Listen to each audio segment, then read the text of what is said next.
Hello నమస్తే. Welcome to 24/7 news TV. నేను మీ శాన్వి. ఇప్పుడు మనతో పాటు ప్రముఖ జర్నలిస్ట్ మధుసూదన్ గారు ఉన్నారు. మరి ఆయనతో మాట్లాడి కొన్ని వివరాలైతే తెలుసుకుందాం. హాయ్ సార్, నమస్తే. నమస్తే. ఎలా ఉన్నారు సార్? బాగున్నాను.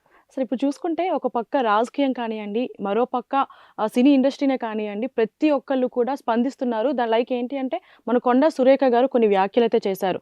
కేటీఆర్ గారి వల్లనే నాగ చైతన్య గారు అండ్ అలాగే సమంత గారి డివోర్స్ అయితే జరిగింది అని చెప్పేసి కొన్ని హైడ్రాకి కూడా కొన్ని ముడిపెట్టడం జరిగింది. ఇది ఎంతవరకు కరెక్ట్ అంటారు? అసలు ఏం జరిగింది?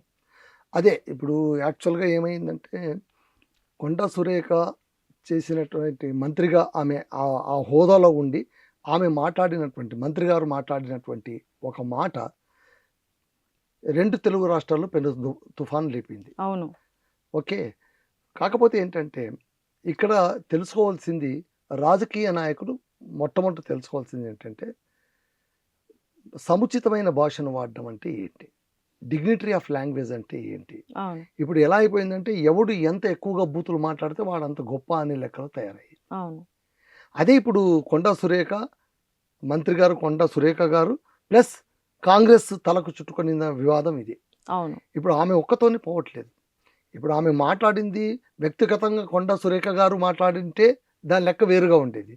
కానీ ఆమె ఒక మంత్రి స్థానంలో ఉండి, ఒక రాష్ట్రానికి మంత్రి స్థానంలో ఉన్నటువంటి కాంగ్రెస్ నాయకురాలు వివాదాస్పదమైనటువంటి వ్యాఖ్యలు చేయడం, చాలా సులువుగా అలవోకగా మాట్లాడేసేయడం. అవును. అంటే దాన్ని ఒక రకంగా చెప్పాలంటే, ఇంకా కాస్త చెప్పాలంటే ఒక లూజ్ టంగ్ లాగా. అవును. లూజ్ టంగ్ అంటే ఏంటి? ఏదో ఒకటి నోరు జారేసేయడం. ఇప్పుడు మీరు ఒకటి గమనించాల్సింది ఏంటంటే, మాట్లాడేటప్పుడే 1కి 100 సార్లు ఆలోచించాలి. అవును. ఒక్కసారి పెదవి దాటి మాట బయటికి పోయిందంటే ఎట్టి పరిస్థితుల్లో దాన్ని వెనక్కి తీసుకోలేం. ఈరోజు ప్రతి ఒక్కరు అంటున్నారు, కొండా సురేఖ గారు మాటలు వెనక్కి తీసుకోవాలి అని. అవును, ఏం వెనక్కి తీసుకుంటారు? ఆమె మాటలు వెనక్కి తీసుకోవడం సాధ్యపడుతుందా? లేదు. నేను అలా అనింది తప్పే అన్నారే అనుకో, తప్పు అన్నా కూడా మళ్ళీ మీడియాలో ఏం చూపిస్తున్నారు? వెనక ఆమె ఏమన్నారు, ఇప్పుడు తప్పని ఎలా అన్నారు? ఎలా అంటే ఏంటి? దాని పాతదాన్ని రివైవ్ చేస్తూనే ఉంది మీడియా. అవును. ప్రజల నోట్లో నానుతూనే ఉంది ఆ మాట. సో ఆ మాట ఎక్కడికి పోలేదు, అక్కడే పడి ఉంది. ఉంది. కాబట్టి మాట తూలరాదు అనేది అందుకోసమే. ఇక్కడ సురేఖ గారు చేసిన పెద్ద తప్పిదం ఏంటంటే, ఆమె కేటీఆర్ గారికి పరిమితమై ఉండింటే ఏ ఇబ్బంది ఉండేది కాదు. ఎందుకంటే రాజకీయాలుగా ఈ మధ్య కాలంలో రాజకీయాల్లో మాట్లాడుకోవడం అంటూ లేనే లేదు. కేవలం నార్మల్ అయిపోయింది అది. అవును. తిట్టుకోవడం, ఇష్టం వచ్చినట్లు తిట్టుకోవడం, బూతులు మాట్లాడుకోవడం, సవాలు విసురుకోవడం, ఇది మామూలు అయిపోయింది. అవును. దీనికి ఏ పార్టీ కూడా అతీతం కాదు. అవును. ఈరోజు కొండా సురేఖ గారు మాట్లాడారు, కాంగ్రెస్ వాళ్ళ సంస్కృతి ఇంతేనా అని ఏ బీఆర్ఎస్ వాళ్ళు, లేకుంటే బీజేపీ వాళ్ళు, మరో పార్టీ వాళ్ళు అనుకోవాల్సిన అవసరం ఏం లేదు. ప్రతి ఒక్కరూ కూడా ఈ మురికి గుంటలో నుంచి ఉన్న వాళ్ళే. అవును. ఇక్కడ మినహాయింపు ఎవరికీ లేదు. ప్రతి ఒక్కరు, ప్రతి ఒక్క నాయకులు ఏదో ఒక సందర్భంలో తొడలు కొట్టిన వాళ్ళే, మీసాలు తిప్పిన వాళ్ళే, బూతులు మాట్లాడిన వాళ్ళే. అసెంబ్లీలోనే వదలట్లేదు, ఇంకా ప్రెస్ మీట్లో మీట్ ది ప్రెస్లో ఎందుకు వదులుతారు వాళ్ళు? అవును. సరే, మాట్లాడారు. ఆమె మాట్లాడిన మాటను మళ్ళీ మనం రిపీట్ చేయాల్సిన పని లేదు. ఎందుకంటే రిపీట్ చేసామనుకోండి, మళ్ళీ సమంతకు అన్యాయం చేసిన వాళ్ళం అవుతాం మనం. చాలా సెన్సిటివ్ ఇష్యూ, అంటే వాళ్ళ వ్యక్తిగతమైన విషయం. డైవోర్స్, వాళ్ళు విడాకులు తీసుకున్నది వాళ్ళ వ్యక్తిగత వ్యవహారం. Okay, they are the public, లేదు ఎవరు లేదని చెప్పరు. ఎందుకు ఇప్పుడు సమంత నాగ చైతన్య తీసుకున్న విడాకులే ఎందుకు ఇంత ప్రస్తావనకు వస్తుంది, ఎందుకు ఇంత హాట్ టాపిక్గా మారుతుంది? ఎవరు ప్రపంచంలో విడాకులు తీసుకోవట్లేదంటే, రోజు కొన్ని లక్షల మంది విడాకులు తీసుకుంటున్నారు, కొన్ని కోట్ల మంది విడిపోతూ ఉన్నారు. అది సర్వసాధారణం. అది కాకపోతే ఇక్కడ ఒక సెలబ్రిటీగా ఆమె ఉంది కాబట్టి, తను మాట్లాడిన ప్రతి మాట, తాను వేసే ప్రతి అడుగు, తాను తీసుకున్న ప్రతి చర్య కూడా పబ్లిసైజ్ అయిపోతుంటుంది. అవును. సో అప్పట్లో అది చాలా పబ్లిసైజ్ అయింది. నాగ చైతన్య సమంత విడాకుల వ్యవహారం అప్పట్లోనే ఒక 2-3 ఏళ్ల క్రితం అనుకుంటాను, అప్పట్లోనే వైరల్ అయిపోయింది. ఇప్పుడు సద్దు మణిగిపోయింది, ఎవరు బతుకు వాళ్ళు బతుకుతున్నారు. ఇప్పుడు నాగ చైతన్య మరో పెళ్లి చేసుకోవడానికి కూడా సిద్ధపడ్డాడు, వాళ్ళకు మండల ఎంగేజ్మెంట్ కూడా అయిపోయింది. మళ్ళీ ఇంత జరిగినప్పుడు అనాలోచితంగానైనా ఆ ఫ్యామిలీ గురించి మాట్లాడాల్సిన అవసరం ఉందా? అంత అవసరం ఉందా? కావాల్సింటే మీరు వేరే అంశాలు తీసుకోండి. ఒక రాజకీయ నాయకుని టార్గెట్ చేయాలంటే కనుక 1,00,000 కారణాలు ఉంటాయి. ఏ కారణానైనా నువ్వు టార్గెట్ చేయొచ్చు. కానీ ఒక సెన్సిబుల్ విషయాన్ని, చాలా సున్నితమైన అంశాన్ని పట్టుకోవడం మూలంగా ఏమైపోయిందంటే బూమరాంగ్ అయిపోయింది. సార్ ఇప్పుడు ఈ విషయమనే కాదు, ఒక్క నాగ చైతన్య, సమంత విషయమనే కాదు, ఒకప్పట్లో పవన్ కళ్యాణ్ గారిది వాళ్ళ వైఫ్ ఎవరైతే ఉన్నారో వాళ్ళని కూడా పొలిటికల్‌లో లాగడం అంతే ఎంతవరకు కదా! కరెక్ట్ అంటారు? లాస్ట్ ఏపీ ఎలక్షన్‌లోన అవును. వైఎస్ఆర్‌సీపీ పార్టీ కొంచెం బ్యాడ్ అయిపోవడానికి కారణం ఏంటి? చివరికి జగన్మోహన్ రెడ్డి గారికి స్పీచ్ రాసి ఇచ్చిన వాళ్ళు, ఆయన మాట్లాడే టైంలో కూడా ఆయనకు ముగ్గురు పెళ్ళాలు అని ప్రసంగం మొదలుపెట్టారు. ఎక్కడ? పోనీ ఏదైనా మెచ్యూర్డ్ గ్రూప్ ముందో లేకుంటే గనుక రాజకీయ సభల్లోనైతే పర్వాలేదు. అమ్మఒడి అంటూ పిల్లలకు అమ్మఒడి నిధులు విడుదల చేస్తూ 10వ క్లాసు, 8వ క్లాసు, 5వ క్లాసు చదివే పిల్లల్ని కూర్చోబెట్టుకొని ఆయనకు 3 పెళ్ళాలు అని మొదలు పెడితే మళ్ళీ ఎక్కడ పోయినట్టు ఇది? అప్పుడు కూడా వాళ్ళ వైఫ్ కూడా మీడియా ముందుకొచ్చి నన్ను లాగొద్దు పొలిటికల్‌లో అని Yes. చెప్పేసి అన్నా సరే, Yes, yes. మళ్ళీ ఇప్పుడు తెలంగాణలో ఇదే రిపీట్ ఇదే అయింది. రిపీట్ అయింది. అంటే ఇక్కడ ఏమైపోయిందంటే సెన్సిబిలిటీ అనేది దాదాపు నశించిపోతుంది. అవును. Society should be more sensible. దీన్ని సెన్సిటైజ్ చేయడం ఎలా? ఎవరు సెన్సిటైజ్ చేస్తారు? ఇవాళ చూడండి, ప్రకాష్ రాజ్ రెచ్చిపోతున్నారు. అవును. ఆ తర్వాత పురంధేశ్వరి బీజేపీ అధ్యక్షురాలుగా ఆమె కూడా మాట్లాడారు. అవును. ఆ తర్వాత నాగబాబు మాట్లాడారు. చిరంజీవి గారు మాట్లాడారు. ఆర్జీవి గారు కూడా. కొండా సురేఖ వాళ్ళ భర్తను బయోపిక్ గా తీసినటువంటి రామ్ గోపాల్ వర్మ మాట్లాడారు. అవును. ఇంతమంది అగెన్స్ట్ గా మాట్లాడారు. ఇంతమంది అగెన్స్ట్ గా మాట్లాడుతూ వాళ్ళు ఏమన్నారంటే వీ సపోర్ట్ సమంత అని అన్నారు. అవును. వీ సపోర్ట్ సమంత అని అన్నారు. ఆమె కూడా ట్వీట్ పెట్టింది. చాలా పెద్ద ట్వీట్ పెట్టింది. ఆమె నన్ను రాజకీయాల్లోకి లాగొద్దండి, గ్లామర్ ప్రపంచంలోన రాణించాలి, నిలదొక్కుకోవాలంటే దానికి చాలా శక్తి కావాలి, ఆ శక్తి నాకుందని ఆమె మాట్లాడారు. ఆ తర్వాత నాగ చైతన్య కూడా, ఆయన కూడా పెద్ద ట్వీట్ పెట్టారు. ఏమని? మేము చాలా మెచ్యూర్డ్గా ఒకరినొకరు అర్థం చేసుకుని విడిపోయాము, ఎవరి జీవితాలు వాళ్ళవని అనుకున్నాము, మనం గౌరవప్రదంగానే విడిపోయాము, దీన్ని ఎందుకు రచ్చ చేస్తారు, మా పర్సనల్ విషయాలు ఎందుకు లాగుతారు అని. ఇవన్నీ లాగడానికి కారణం ఏంటి అంటే ఊరికే లాగలేదు. మీరు మరొక విషయం ఆలోచించాలి. ఇక్కడ కొండా సురేఖ గారు అదాటున సమంత టాపిక్ తీసుకోలేదు. ఆమె సమంత టాపిక్ తీసుకోవడానికి కారణం ఏంటి? కేటీఆర్ పైన ఆమె ఆగ్రహం వ్యక్తం చేయడం. కేటీఆర్ పైన ఎందుకు ఆగ్రహం వ్యక్తం చేయాల్సి వచ్చింది అంటే కనుక వాళ్ళకి సంబంధించిన టీం ఈమెను ట్రోలింగ్ చేయడం. ఈమెనే కాదు, గతంలో మంత్రి సీతక్క గారి పైన కూడా ట్రోల్ చేశారు. ఇలా ట్రోల్ చేయడం వల్ల ఏమేమో వాయిస్ ఆడియో రికార్డులు బయటికి రావడం వల్ల దానికి ఆమె చాలా హర్ట్ అయిపోయారు, చాలా ఆవేదన చెందారు. కొండా సురేఖ గారు ఆవేదన చెందినప్పుడు ఒక మంత్రిని, అందులోనూ ఒక మహిళా మంత్రిని ఇలా అంటారా అని చాలా మంది సింపతి కూడా వ్యక్తం చేశారు. బట్ వెంటనే ఏమైపోయింది, ఈమె నోటి వెంట ఆ మాట రావడంతో ఆ సింపతి మొత్తం కొట్టుకుపోయింది. దీన్ని కూడా ఆవిడ ఎక్కడ కనెక్ట్ చేస్తారంటే, గతంలో కేటీఆర్ గారి మీద ఏదైతే ఫోన్ ట్యాపింగ్ ఇష్యూ అనేది వైరల్ అయిందో అప్పట్లో కూడా కొంతమంది సెలబ్రిటీస్ వాయిస్ రికార్డింగ్స్ ఉన్నాయి అని అనడం మొదటి నుంచి ఇది నడుస్తూనే ఉంది. అవును. మొదటి ఇందులో సమంత గారు ఒకటే కాదు, రఘుల్ప్రీత్ సింగ్ కూడా లాగారు. అవును. ఆమె కూడా వచ్చేసారు. నేను అనేది ఏంటంటే ఎన్ కన్వెన్షన్ హాల్ను మీరు కూల్చలేకపోయారు అన్న మాట అయితే వాస్తవం, దాన్ని ఎవడు కాదనలేడు. బుల్డోజర్ తీసుకొని పోయి నిలబెట్టారు, మళ్ళీ వెనక్కి వచ్చింది. బీఆర్ఎస్ ప్రభుత్వంలోనే ఇది జరిగింది. ఆ రోజు అందరూ అనుకున్నారు కూడా ఎందుకు తీసుకుని పోయినట్టు, ఎందుకు వాపసు వచ్చినట్టు, వాళ్ళ మధ్య ఏమో డీలింగ్ జరిగిందా అని చాలా మంది అనుకున్నారు. అది నిజం కావచ్చు కాకపోవచ్చు, వీ డోంట్ నో. బట్ ఆ అనుమానానికి తావిచ్చింది మాత్రం ఆ చర్యనే. అవును. ఇప్పుడు హైడ్రా వచ్చిన తర్వాత కాంగ్రెస్ ప్రభుత్వంలోన మొత్తం దాదాపు 300 నుంచి 400 కట్టడాలు కూల్చిపడేశారు. ఎన్ కన్వెన్షన్తోనే మొదలు పెట్టేశారు. ఎన్ కన్వెన్షన్ సంపూర్ణంగా కూల్చేశారు. అవును. సో ఆ కూల్చేసిన తర్వాత నాగార్జున గారు ఆయన తన వెర్షన్ వినిపించారు, కోర్టుకు వెళ్ళారు, కొంచెం స్టే తెచ్చుకోవడానికి ప్రయత్నించారు. లీగల్గా తనకి ఏమేమి చేతనవుతుందో, ఏమేమి చేయడానికి అవకాశం ఉందో వాటన్నింటినీ ఆయన చేశారు. ఇది ఒక ప్రక్రియ. తాను ఒకటి కట్టడం కట్టుకున్నాడు, అది అక్రమని ప్రభుత్వం అంటోంది, లేదు సక్రమం అని కట్టిన వారు అంటున్నారు. ఇద్దరి మధ్య ఒక వైరుధ్యం ఉంది. చివరికి ప్రభుత్వం కఠినంగా వ్యవహరించింది, ఆ కట్టడాన్ని కూల్చివేసింది. There ends the matter. దాన్ని మనం అక్కడికే పరిమితం చేయాలి. ఒక ల్యాండ్ అంటే చెరువుకు ఆనుకొని ఉన్నటువంటి స్థలాన్ని ఆక్రమించి ఒక భవనాన్ని నిర్మించినందుకు సెలబ్రిటీ భవనం అని కూడా చూడకుండా మేము కొట్టివేశాము అని కాంగ్రెస్ వాళ్ళు చెప్పుకొని ఉండి అక్కడికే ఆగిపోయి ఉండింటే ఆ చర్యకు ఎంతో విలువ ఉండేది. కానీ అక్కడితో వాళ్ళు ఆగిపోలే, వ్యక్తిగతంగా తీసుకున్నారు. ఎప్పుడు తీసుకున్నారు? కేటీఆర్ గారిని తీసుకుంటూ. కేటీఆర్ కూడా గతంలోన వాళ్ళ ప్రభుత్వం కూడా కూల్చడానికి ప్రయత్నించిన మాట అయితే వాస్తవం.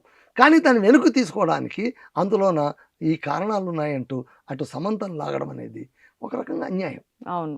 చెయ్యకూడదు. మళ్ళీ ఆవిడ ఎందుకు చేశారు, ఆ మాట ఎలా అందుకే చెప్పేది, మాట్లాడేటప్పుడు జాగ్రత్తగా మాట్లాడాలి. మనం ఎక్కువ మాట్లాడుతున్న కొద్దీ మన కాన్షియస్ మనం కోల్పోతాం. మనం ఏం మాట్లాడుతున్నామో మనకు తెలియనప్పుడు, ఇప్పుడు మంత్రి స్థానంలో ఉండి మీరు ఒక చిన్న మాట అన్నా కూడా అది చాలా పెద్ద స్థాయిలోకి వెళ్ళిపోతుంది. ఇప్పుడు సమంత నాగ చైతన్య వాళ్ళు తీసుకున్న విడాకులు ప్రజల గొడవ ఎందుకయింది? వాళ్ళిద్దరి బాధ ప్రపంచ బాధ ఎందుకయ్యింది? అవును, ఎందుకంటే బికాస్ దే ఆర్ సెలబ్రిటీస్. మళ్ళీ అదే రూల్ నీకు కూడా వర్తిస్తుంది కదా. మీరు కూడా మంత్రి కదా. మంత్రి అయినప్పుడు మీరు ఎంత మాట్లాడాలో అంత మాట్లాడాలి, ఎలా మాట్లాడాలో అలా మాట్లాడాలి, ఎప్పుడు మాట్లాడాలో అప్పుడే మాట్లాడాలి.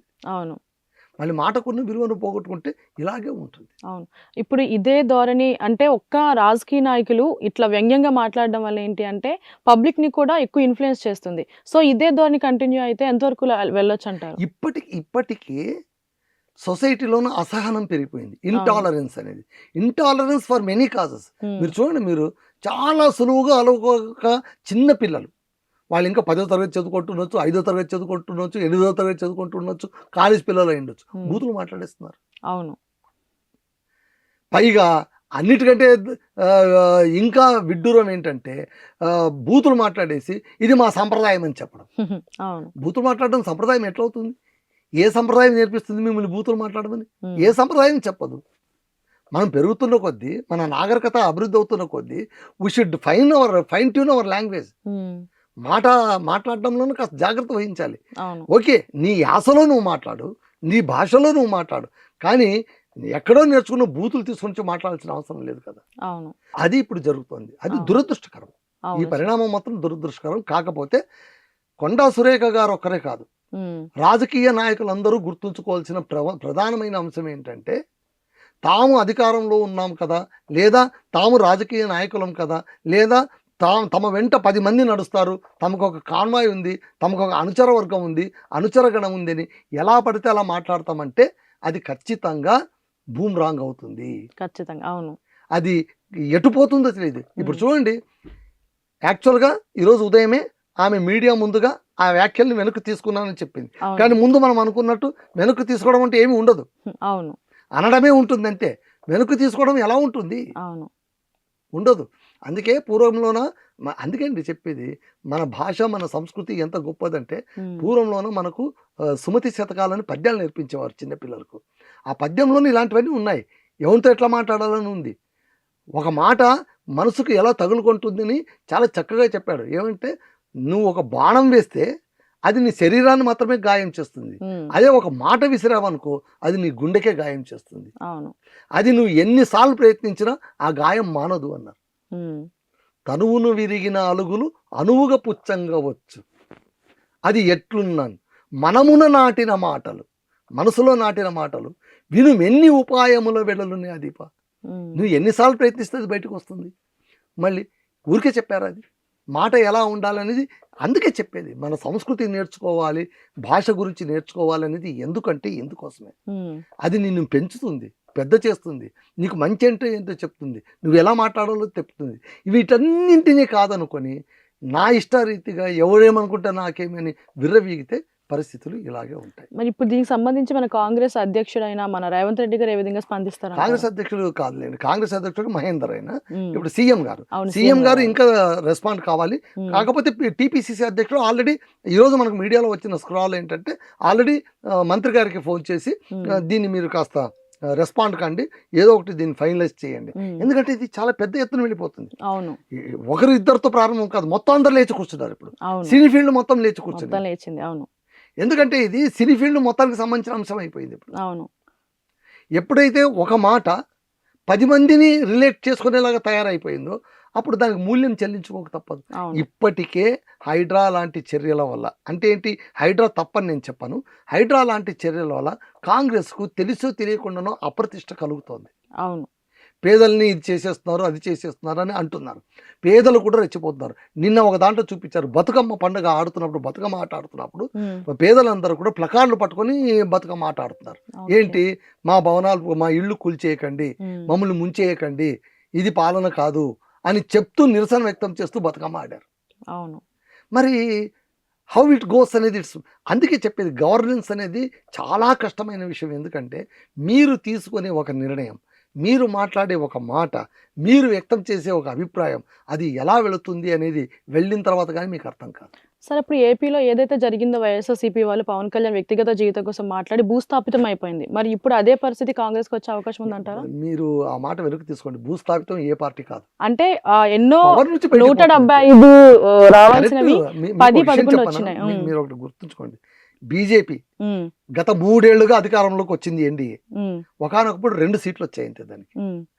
రాజకీయాల్లో ఏది భూస్థాపితం కాదమ్మా. అది హ్మ్. మీరు గుర్తుపెట్టుకోండి. అంటే ఇప్పుడు నామరూపాలు కూడా లేకుండా పోయింది ఎందుకు కదా! నామరూపాలు 11 సీట్లు ఉన్నాయి. హ్మ్. ఇప్పుడు రేపు కూటమి ప్రభుత్వం ఆల్రెడీ ఆ అడుగులు వేస్తోంది. హ్మ్. ఏంటి, వైసీపీకి మళ్ళీ అధికారం ఇచ్చే దిశగా అడుగులు వేస్తోంది. హ్మ్. వాళ్ళు చేసే ప్రయత్నాలన్నీ కూడా హ్మ్. మీరు చూడండి. ఇప్పుడు తిరుపతి లడ్డు విషయమే తీసుకోండి. హ్మ్. అది ఎంత అనాలోచితం అండి. హ్మ్. జంతు కొవ్వు ఉందని సుప్రీంకోర్టు ఇట్ సెల్ఫ్ టోల్డ్. ఏమని, మీరు ముఖ్యమంత్రి స్థానంలో ఉన్నటువంటి మీరు ఎలా ఆ మాట అనగలిగారు? హ్మ్. మీరు చూసారా? పోనీ దాన్ని ఏమైనా టెస్ట్ ల్యాబ్కి పంపించారా? హ్మ్. రిపోర్ట్లు ఏమైనా మీ చేతికి అందాయా? మీ దగ్గర ఏ ఆధారం ఉందని మీరు జంతు కొవ్వు కలిపారని అంటారు? హుహు. దానికి సమాధానం లేదు.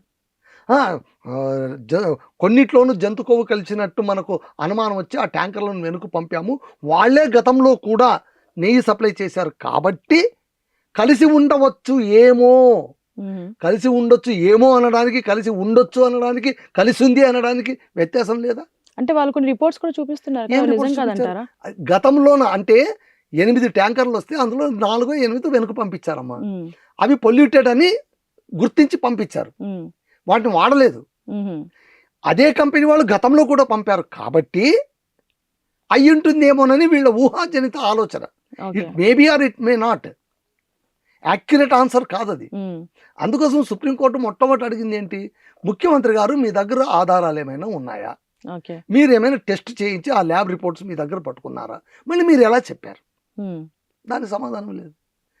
దానికి సమాధానం లేకపోగా సుప్రీంకోర్టు ఎప్పుడైతే అక్టోబర్ 3కో 4కో విచారణ వాయిదా వేసిందో హుహు. సిట్టు దర్యాప్తును వెంటనే ఆపేశారు. ఓకే. మళ్ళీ ఒకవేళ నిజంగా మీకు జినైన్ ఇన్ఫర్మేషన్ ఉంటే సిట్టు దర్యాప్తు ఎందుకు ఆపారు? హుహు. ఇవన్నీ ప్రజలు చూస్తున్నారు కదా. అవును. Everything they are watching. అంటే అక్కడ లడ్డు వివాదమైనా, ఇక్కడ సమంత వివాదమైనా హ్మ్. రాజకీయ నాయకులు కొంచెం టాలరెన్స్తో ఉండాలి. హ్మ్. కాస్త ఓపికతో ఉండాలి. ఆలోచించి మాట్లాడాలి. ఆలోచించాలి. అవును. ఎందుకంటే ఈ రోజు రేపట్లో ఎవ్వరు కూడా మాట పడటానికి రెడీగా లేరమ్మా. హ్మ్. ఎవరైనా సరే. ఎందుకు పడతారు? మిమ్మల్నంటే మీరు పడతారా? పడరు. లేదు. ఏం అవసరం ఉంది? హ్మ్. అసలు తప్పు చేస్తే నువ్వంటేనే నేను పడను. అలాంటిది నేను తప్పు చేశానో లేదో తెలియక మీరు అన్నేసి మాటలంటే పడాల్సిన కర్మ నాకేం పట్టింది? హ్మ్. ఇంకోటి కూడా చెప్తున్నాను చూడమ్మా. ఒక రాజు ఒక సేవకుని అనడం పెద్దగా ఎవరు పట్టించుకోరు. సేవకుడు తిరిగి రాజునంటే అది చరిత్ర అవుతుంది. హుహు. ఇక్కడ ఇప్పుడు జరుగుతున్నది అదే. ఓకే. మంత్రి గారు అంటే పెద్దగా ఏం లేదు. హ్మ్. వారు మంత్రి గారు కాబట్టి 1,00,000 మాట్లాడుతుంటారు. ఒక మాట అని ఉండొచ్చు లేని. కానీ అదే మంత్రి గారిని అందరూ అనడం మొదలు పెడితే అది ఏమైంది? పెద్ద వివాదంగా వివాదంగా మారిపోయింది. మారింది. అవును. సో ఇప్పుడు ఇది పెద్ద వివాదం. దీనికి కాంగ్రెస్ ఎలా ఫుల్ స్టాప్ పెడుతుంది? బహుశా వాళ్ళకు గట్టి నమ్మకం ఉండొచ్చు. హ్మ్. ఏంటి, ఏముందిలే 2 రోజులు ఊరికైపోతే కనుక అన్ని సమసిపోతాయి. అవును. మీడియాలో రాకపోతే అన్ని పక్కకి వెళ్ళిపోతాయి. అది చాలాసార్లు జరిగింది కూడా.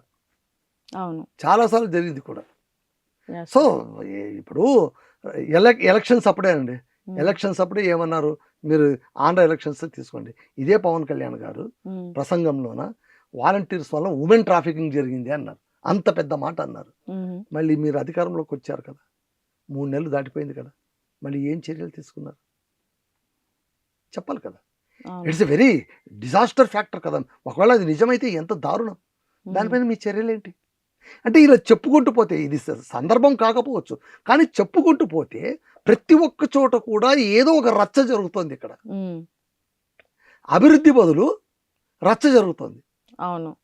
ఇప్పుడు ఇక్కడ అంతే కదా. ప్రజలకి న్యాయం చేయాల్సిన ప్రజలకు ఇప్పుడు ఒకటమ్మా, అటు కూటమి ప్రభుత్వం కావచ్చు, ఇటు కాంగ్రెస్ కావచ్చు, లేకుంటే ఏ ప్రభుత్వం అయినా కావచ్చు, నువ్వు అధికారంలోకి వచ్చావు. హ్మ్. ప్రజలు మిమ్మల్ని ఎన్నుకున్నారు. ఇదే కాంగ్రెస్ని అంటున్నామండి. మిమ్మల్ని ఎన్నుకున్నారు. హ్మ్. మిమ్మల్ని ఏమని ఎన్నుకున్నారు?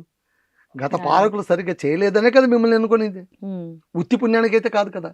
మీరు అధికారంలో కూర్చున్న మొదటి రోజు నుంచి కూడా వాళ్ళు అలా చేశారు, వాళ్ళు అలా చేశారనే కదా వాళ్ళని ప్రతిపక్షంలో కూర్చోబెట్టింది. హ్మ్. ఇప్పుడు మీరేం చేస్తారో చేయండి అంటే దానికి ఆన్సర్ ఉండదు. హుహుహు. ఇప్పుడు కూడా అంతే. అక్కడ చూడండి ఏపీలోన కూటమి ప్రభుత్వం సీఎం గారు ఎప్పుడు మొదలుపెట్టినా కూడా గత పాలన రాక్షస పాలన. అవునయ్యా, రాక్షస పాలన అనే కదా 11 సీట్లు ఇచ్చింది. మళ్ళీ నీ దైవ పాలన ఇది ఎలా ఉందో చూపించు. It is time. Why are wasting by criticising the others? Show yourself. మీరంత సీనియర్ ఉన్నవాళ్ళు, మీరంత కెపాసిటీ ఉన్నవాళ్ళు, అన్నిసార్లు ముఖ్యమంత్రిగా చేసిన వాళ్ళు చేయండి. వరదలు వచ్చాయి, విజయవాడలో వరదలు వచ్చి అందరు చచ్చి కొనారు వెళ్ళిపోతున్నారు. వాళ్ళ కాంపెన్సేషన్ గురించి మాట్లాడండి. అమరావతి పట్టణం అభివృద్ధి ఎలా చేస్తారో రోడ్ మ్యాప్ ప్రతిరోజు మాట్లాడండి.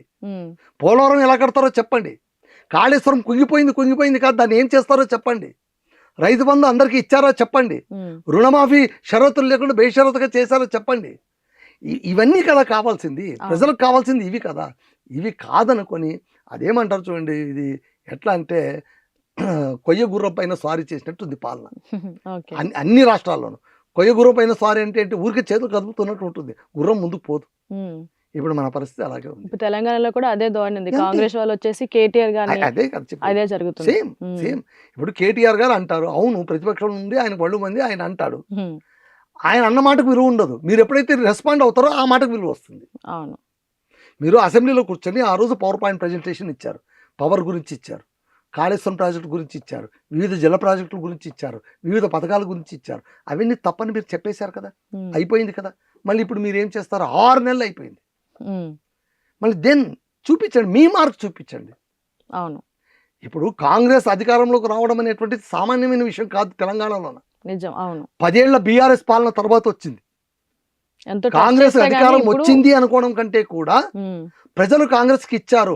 అవును. ప్రజలు కాంగ్రెస్ కు అధికారం ఇవ్వలేదు, కేసీఆర్ ను ఓడించారు. అది వాస్తవం. మళ్ళీ దాన్ని సద్వినియోగం చేసుకోవాలి కదా. అవును.